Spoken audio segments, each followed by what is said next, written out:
In a small village called Rampur in Uttar Pradesh, there lived a girl named Gori.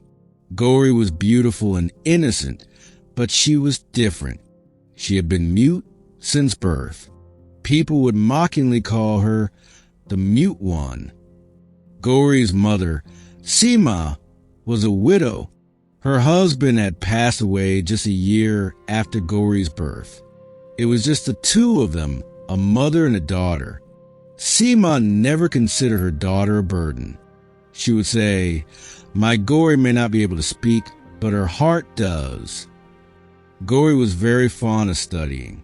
She went to the village school, understood everything through gestures, was quick at writing, and was the best at drawing. But the children at school would tease her, "Silent girl, show us you can speak." Gori would just smile, but inside, she felt a lot of pain. One day, her teacher, Madam, noticed that Gori was drawing beautiful and deeply emotional sketches on paper. The teacher said, "This child has something special. Give her a chance to move forward. She will go very far." A district-level drawing competition was held, and Madam sent Gori to participate.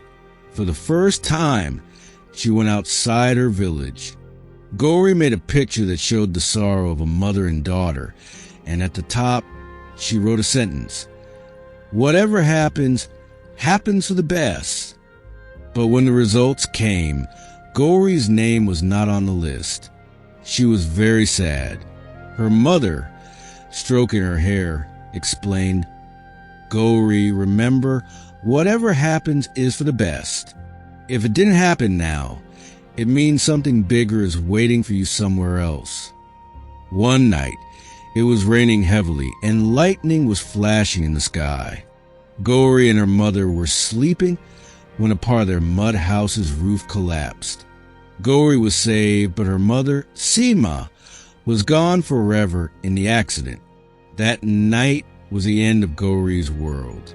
The villagers helped, but the same words and questions returned.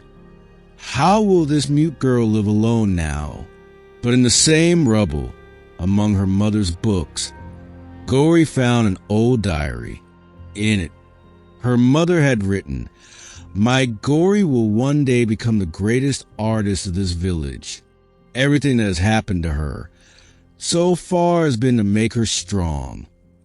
On that day, Gori vowed through her tears, "Now my silence will become my strength."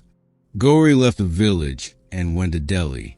There, she took a job as a cleaner in an NGO, which gave her a place to stay in return. During the day, she would work, and at night, she would draw on old papers and newspapers. Her art now reflected her emotions. One day, an art gallery owner, Ms. Natasha, came to the NGO. She saw Gori's sketches and was astonished. "These are better than professional artists. Who made them?" When she found out they were made by a silent girl, she was very impressed. Ms. Natasha included Gori in a major exhibition where Gori's name shone in a frame for the first time. Gori, the silent artist. People praised her. She was mentioned in newspapers, but not a single picture was sold.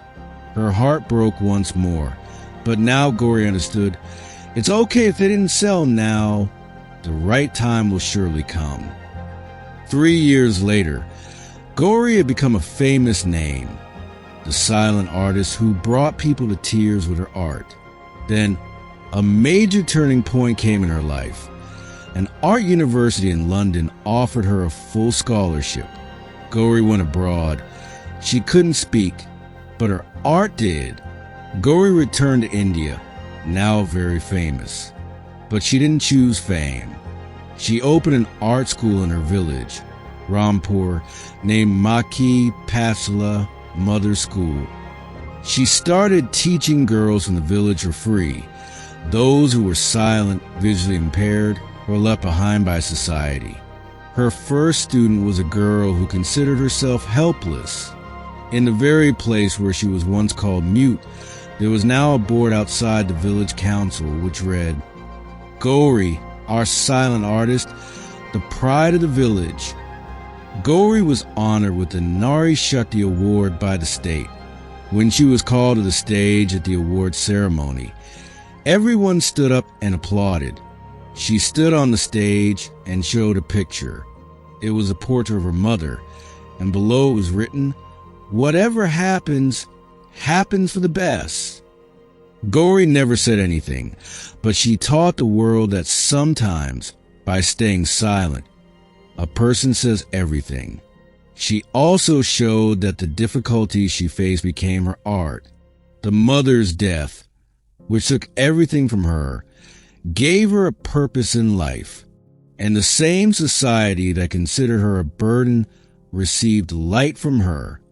Dear viewers, if you like this video, please like, share, and subscribe to my channel for more interesting and moral stories.